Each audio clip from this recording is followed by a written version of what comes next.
Sir, what are you doing with that machine? Took my money but didn't drop the drink. I just want my refund. Do you have any ID or proof of residency here? Yes, I'm a veteran. I can show my ID, but nothing else happened.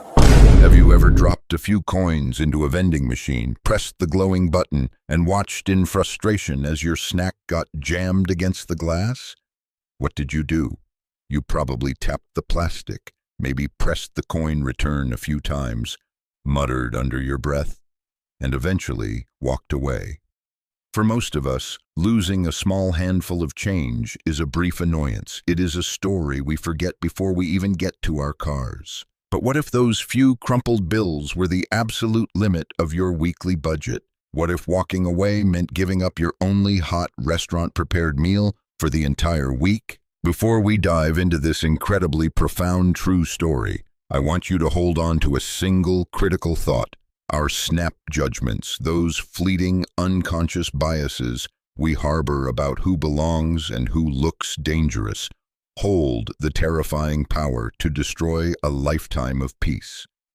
Today, we are looking at how a routine, frustrating moment turned into a catastrophic failure of empathy, a gross violation of legal rights, and a multi-million-dollar reckoning that forced an entire city to look in the mirror. Imagine a man nearing his 70th birthday. Let's call him Arthur.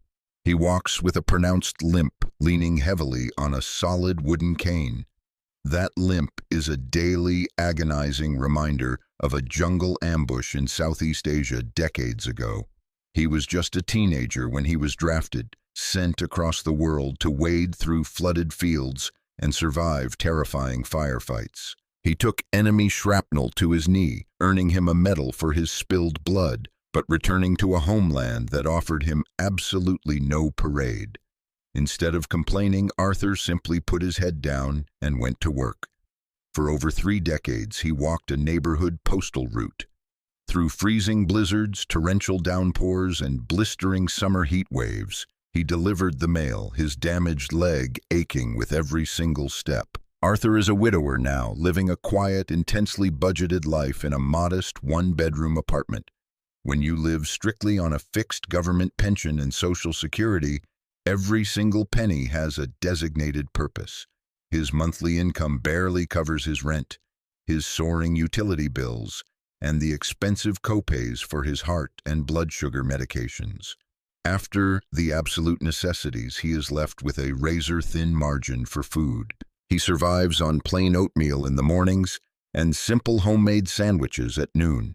But Friday is his sanctuary. Every Friday, he takes the city transit down to a local diner to buy their heavily discounted senior citizen special, a warm plate of home-style meatloaf, rich gravy, and a steaming mug of black coffee. That single meal is his weekly reward for surviving. It is his dignity. On a crisp Tuesday morning, Arthur had a routine medical checkup at the local veterans clinic. The doctors gave him excellent news regarding his blood sugar levels, leaving him in remarkably high spirits.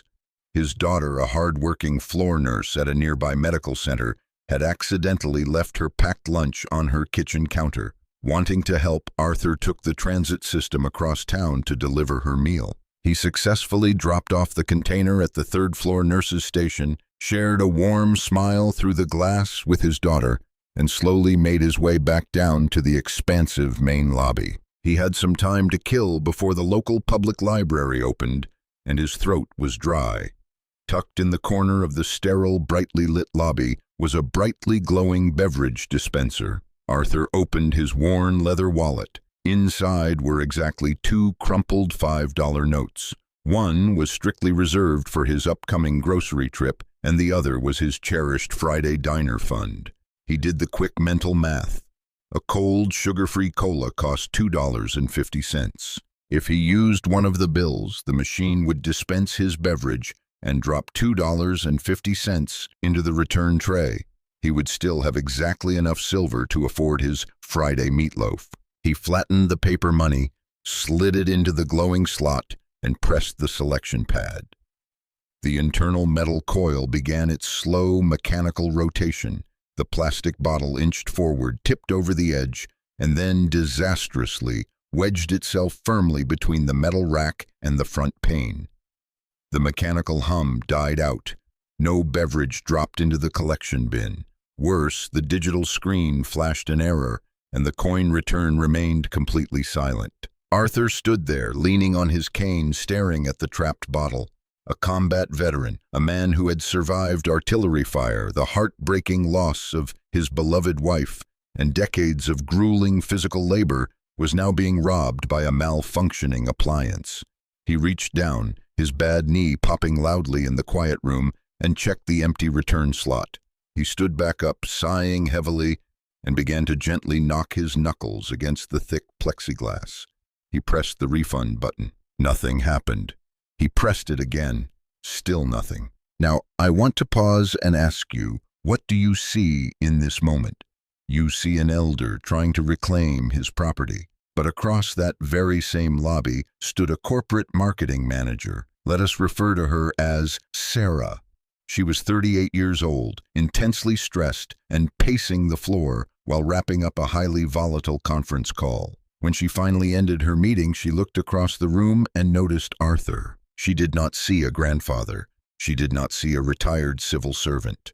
Clouded by societal conditioning, endless sensationalized news cycles, and deeply ingrained unconscious bias, she looked at an older man with dark skin wearing a worn jacket and interpreted his frustration as an immediate, terrifying threat. Instead of walking over and offering a helping hand or simply asking, "Sir, did it take your cash?" she pulled out her smartphone and dialed emergency services. Notice how the phrasing of a single phone call can completely distort reality. She did not tell the dispatcher that a customer was struggling with a broken appliance. She claimed there was an agitated individual actively attempting to break into the vending machine. She explicitly stated she was the only other person in the room and that she felt deeply unsafe. In less than 2 minutes, a tragic misjudgment transformed a peaceful, decorated hero into a criminal suspect requiring an urgent tactical response. Minutes later, a patrol officer arrived on the scene.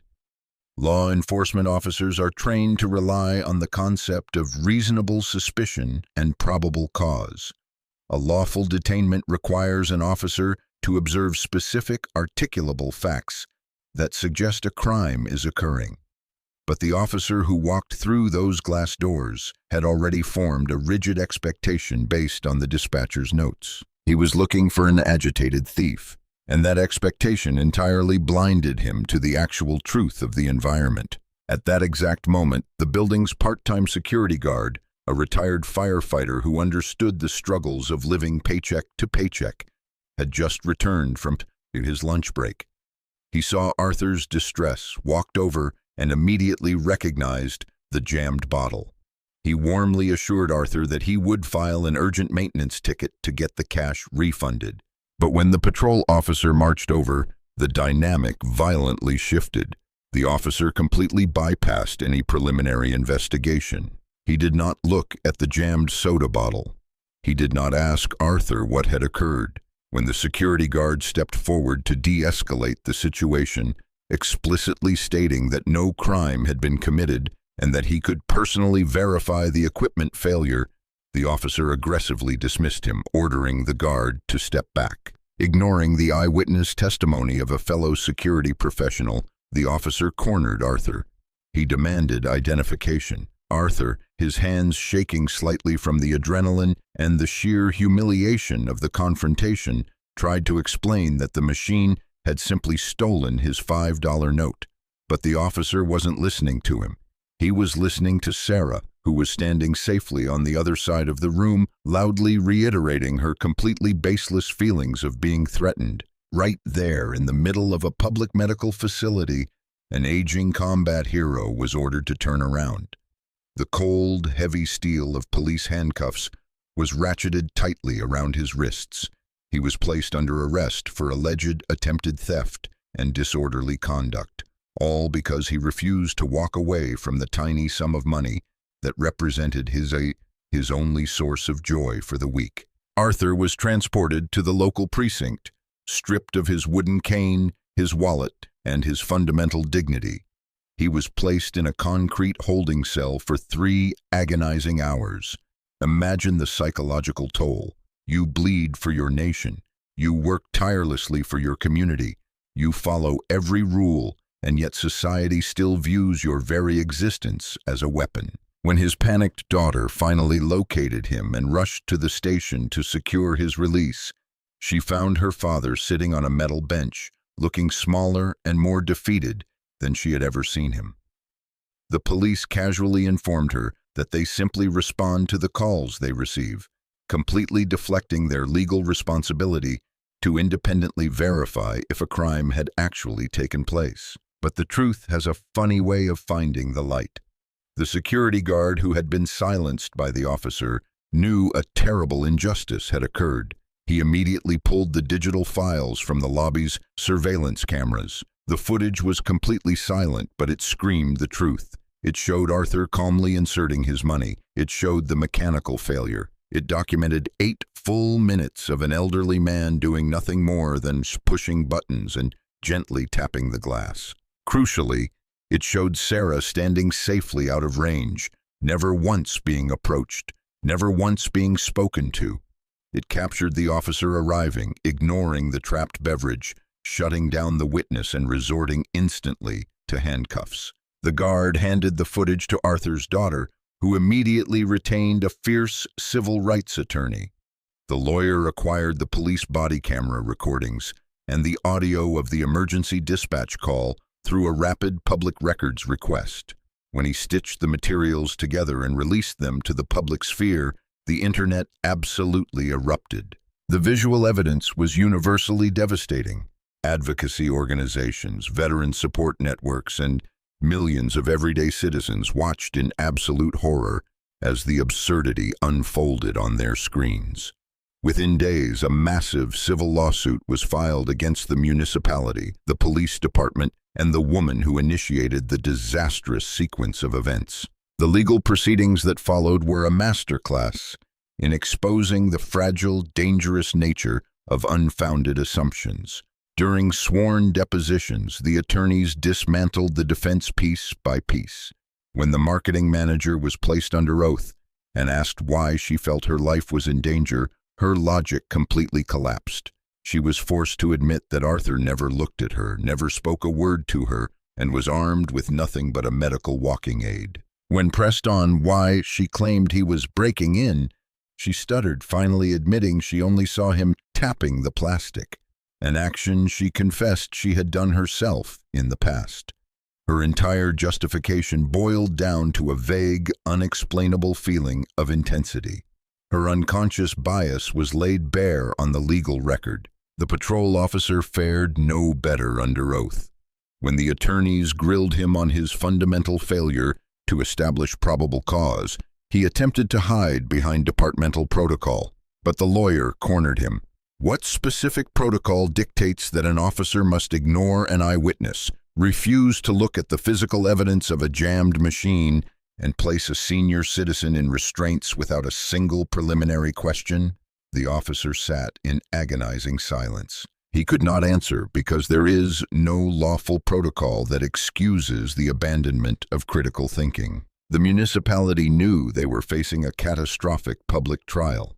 A jury would be shown high-definition video of a decorated war veteran being manhandled over a pocketful of change.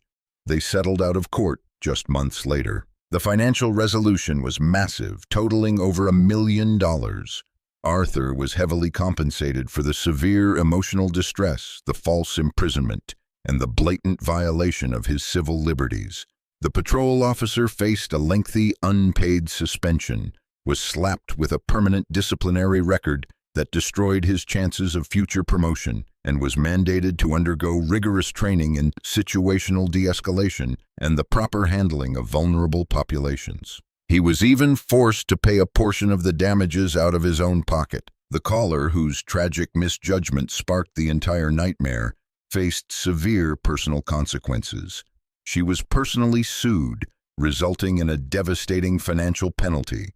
Once her corporate employer viewed the viral footage and her disastrous deposition, she was immediately terminated.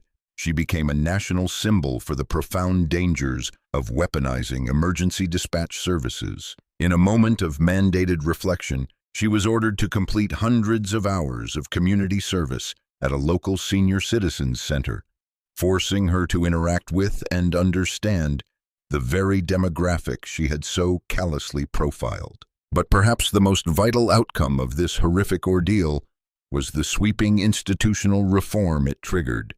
The city's emergency dispatch center fundamentally overhauled its operating procedures. Operators are now legally required to rigorously question callers. Are you witnessing an active crime, or does this person simply make you feel uncomfortable? Law enforcement officers were issued strict new directives regarding nuisance calls, explicitly mandating that a civilian's generalized discomfort is never, under any circumstances, grounds for detainment. Even the appliance industry took note, forcing vendors to clearly display maintenance contact numbers and rapidly respond to equipment failures, ensuring nobody would ever have to rely on police to solve a mechanical dispute. As for Arthur, he utilized a portion of his settlement to establish a charitable foundation. He created a rapid response emergency fund designed specifically to help elderly veterans living on fixed incomes handle surprise expenses, a broken heater, a sudden pharmacy bill, or an unexpected transit fee. He understood better than anyone that a seemingly insignificant amount of money can mean the absolute difference between peace of mind and utter ruin. Yet, despite the victory, the financial comfort, and the positive changes made to the system, the invisible scars remain deeply embedded. Arthur still volunteers at the clinic. He still takes the city bus, but he absolutely refuses to walk past a snack dispenser. The mere sight of the glowing buttons triggers a rush of adrenaline, bringing back the cold bite of the steel cuffs and the crushing realization that despite his service, his age, and his impeccable character, society could still look at him and see nothing but a threat. In a recent, highly emotional interview, Arthur looked directly into the camera and delivered a statement that should haunt us all. He said, "I survived the deadliest jungles on earth. I lost pieces of my own body. I buried the absolute love of my life. I survived all the hardest things a man can endure, but the thing that finally broke my spirit was trying to buy a cold drink. That was the day I learned that my character doesn't matter to people who have already made up their minds about who I am." The lesson we must extract from this story is both simple and deeply devastating. When we allow our unexamined biases to dictate our actions, we strip our fellow human beings of their right to exist peacefully in public spaces. We weaponize the state against the vulnerable. Before you assume the worst about a stranger's intentions, take a breath. Look closer. Ask yourself if what you are seeing is actually a threat or just a fellow human being having a difficult, frustrating day. Have the courage to offer a hand instead of a handcuff. Empathy costs absolutely nothing, but the lack of it can cost a person everything they hold dear. If this story resonated with you, if it made you deeply question how we treat our elders, our veterans, and how we distribute the benefit of the doubt in our society, please share this narrative. Let's get this conversation started in the comments section below. Have you ever witnessed a situation escalate simply because someone made a terrible assumption? Hit the subscribe button so we can continue bringing these vital, perspective-shifting stories to light. Thank you so much for watching, and remember to look out for one another.